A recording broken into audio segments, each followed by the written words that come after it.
Today's question is, why do Japanese celebrate Shogatsu? Shogatsu, of course, is New Year's festival, New Year's season, which is actually, it's not one day, that's why I say festival.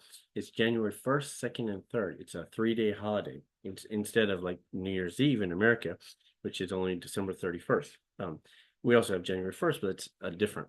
So it's very interesting. It's one of the few days that actually you can enjoy both. You can enjoy the Western day, this December 31st, where you can go out drinking with your friends if you can stay awake, because Japanese one starts actually sunrise of January 1st. So they do several things. One is, so today I'll have to look at my notes more because there's a lot of Japanese words, but you can see here in this picture here, we have the reef and the bamboo and the sticks. They usually decorate with that. For example, like in America, we have a Christmas wreath. They have a wreath uh, made out of straw and bamboo to celebrate this season. They also have mikan, which is their picture here. Yes, here we go. Sorry, yes, you can see here some rice balls with mikans on top. They also like to celebrate. This is a ram, so this is not this year. They like to celebrate the coming Chinese animal, which this will be snake this year. So a lot of them are celebrating snake. They also have food. So I should say, so first off, what they do is actually on January the 1st, so we'll come back to this food and stuff like that. There's a great of all the decorations. So you can see here, fireworks is rare, but what they do is they actually on January 1st, they visit. Nowadays, it's usually first, second, third because the shrines are so busy. So they like to visit the shrines on this day. Japanese have two main religions, of course, Buddhist and Shinto. But what's interesting about Japan is they blend both religions of very into everything. For example, if you want a funeral, it's Buddhist. If you want a wedding, it's Shinto usually, so shrine. So even the buildings look similar, so they blend all of them into the culture. The Shinto religion existed before Buddhist, but that's why both of them are involved. So, for example, for this Shogatsu, so New Year's holidays, on January 1st, they try to visit the shrines to bring in luck for the new year. Kind of the gods, the deities will visit your house. And that's why you want to have your house clean. Like in America, we say spring cleaning. In Japan, they actually do New Year's cleaning.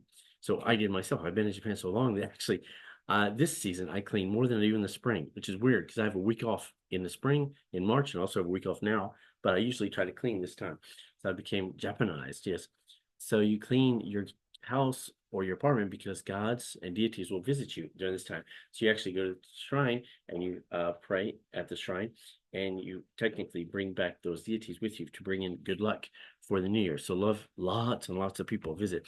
Some people visit the shrines only once a year would be this day. And then so Buddhists, how I said Buddhists also involved too. Buddhists will do a bell, their Buddhist bell, 108 times this day. So 108 times to get rid of the 108 human desires.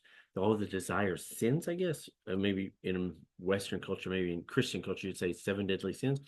So they have 108 kind of um, pulls on our culture, on our soul, I should say, pulls on our soul. Those 108 desires, they try to knock them away with the bell, bing, bing, bing, bing, to actually give you a good New Year's and hopefully a good year. You can start the year fresh with all your desires washed away. That's a huge difference, I think, between the Western culture of New Year's and the Japanese culture. Is that in the Western culture, we do resolutions, like I said in the other video, we look forward, but also we mostly look back. How was this year? What did I do? Da da da. Da. But Japanese mostly look forward. So like, let's get rid of those 108 desires from last year and move on. And so other things they do is I talked about the pine decorations earlier and the straw ropes. Also New Year's dishes, which is this one. They make a lot of food. This is called Oseji Rori. Oseji Rori. Rori means food. So Oseji, so this food, it's especially, you can see it's mostly, not mostly fish, it's a lot fish though. That's why I personally don't prefer it. But especially these dishes, you buy them at the supermarket in Japan for anywhere from maybe cheapest maybe 3,000 yen up to maybe 1 month, 2 months, 3 months. So in Western money it'd be like $200, anywhere from $20 to $200. Maybe the average one would be $100. They're very expensive actually, these dishes, but they're made specifically. They used to make them at home, but now mostly supermarkets make them. And they're like this tower. They have usually three towers or four towers or five towers. And they have all this kind of food. All of them symbolize different things for the New Year's, bringing in luck. Usually longevity is important. For example, Japanese eat buckwheat soba. So soba, I should say soba is buckwheat noodles. So they eat it because it's very long and skinny. So it implies that this year you'll have good longevity. You'll live a long, healthy life by eating these long noodles at this time. Personally, I like to eat udon instead. Udon's not buckwheat, so normal wheat noodles, normal noodles, I should say. So they eat, of course, that's called Oseiji Rori, and also the Buddhist bells we talked about, yes, and of course Hatsuhi no Day. We talked earlier about visiting on the first day of the year visiting the shrine. Of course, January 1, 2, 3. But another thing they do on the first day, which I said that's why if you can stay up all night, you can celebrate the Western holiday, which some foreigners do in Japan. December 31st, they'll be out drinking till 2, 3 a.m. If you can stay up until sunrise, that's when the Japanese New Year start. The Japanese New Year's believe sometimes they go to a mountain or a great viewing place, and they love to see the first sunrise come over the mountain.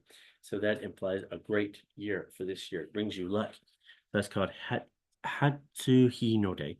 So that it brings you good fortune for the New Year's if you can see the first sunrise. These days, I don't wake up as much, but how about you?